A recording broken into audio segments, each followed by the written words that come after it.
Yeah, so it's a regular Tuesday morning. I'm on my way to work. It's a beautiful day. There's no chance of rain. It's clear. It's sunny. I think, okay, great. What I'll do is I'll take the bike today. As I've got to the junction, this car, completely unbeknown to me, and has just hit me.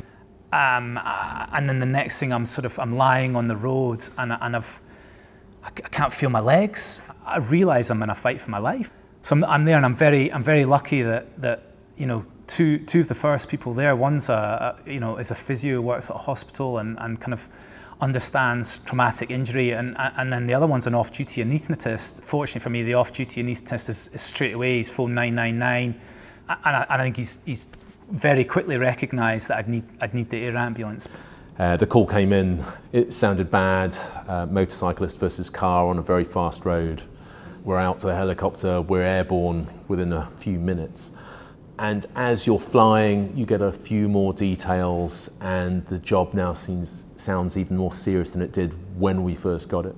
I'm thinking, right, I've got to hang on. I've got to hang on for the ambulance. I've really got to, stay tough. Fight it out. After a very, very short flight, we got above the scene, and at that point, you can see how this has happened. You get that sense already that this is going to be a very serious job, and then you look for somewhere to land. I'm just fighting for my life, and I hear the ambulance, and I think, oh God, thank goodness the ambulance is here. And almost as they get to me, I kind of have to release. I've been holding everything I can just to stay alive to that point. There were an excellent paramedic crew on scene. They had done an incredible job of keeping Noel going that far. We knew that if we didn't get him resuscitated and off to hospital very quickly, this wasn't going to go well. We gave him an anaesthetic, an emergency anaesthetic at the roadside, the sort of thing that you would do in an operating theatre under controlled conditions. We were now doing at the roadside. We cut some holes in the sides of his chest to decompress his chest, to let the air and blood out of his chest. At this point he had air and blood trapped around his lungs, and we needed to release that to help him to breathe, but also to try and stop that from putting pressure on his heart and the vessels around his heart. So I remember leaving the scene. I remember Noel being packaged up now. We've got him stable, or as stable as he's going to get. He's had an anaesthetic. We're doing his breathing for him. We're supporting his circulation with blood transfusions. We've splintered his limbs. We've packaged him in a scoop stretcher to try and protect his spine. He's very unstable. Get him onto the aircraft.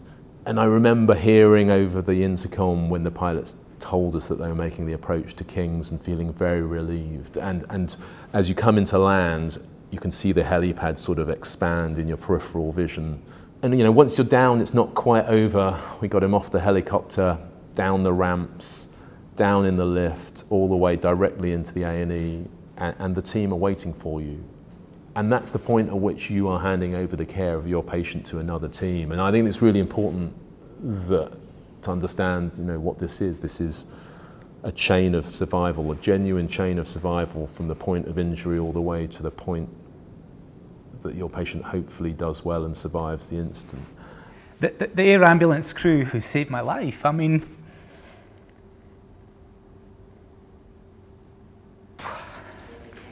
hi pal. All right. Oh, come here, mate. Yeah. Oh, gee.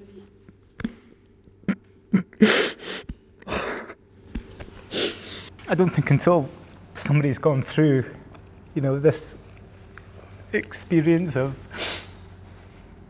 life and death and your future and seeing your kids, and I don't think they can understand fully what it means to be to meet you, to share my gratitude to you and to the team, and to for seeing me and getting me through, and you've given me the gift of life to continue and to see and be with my family, and to nurture my son, and to love my son, and to grow, and to laugh. I'm one person that you've made a difference to, of hundreds, thousands, and on behalf of all them, and you've done you do an amazing job. You want to be there for those cases in which you make a difference, that you are a difference. And I genuinely think here, with everything that we brought, the speed of arrival, the advanced interventions that we brought, the blood transfusion, everything that we did on the scene, we were that important link that day. I think we were a vital link.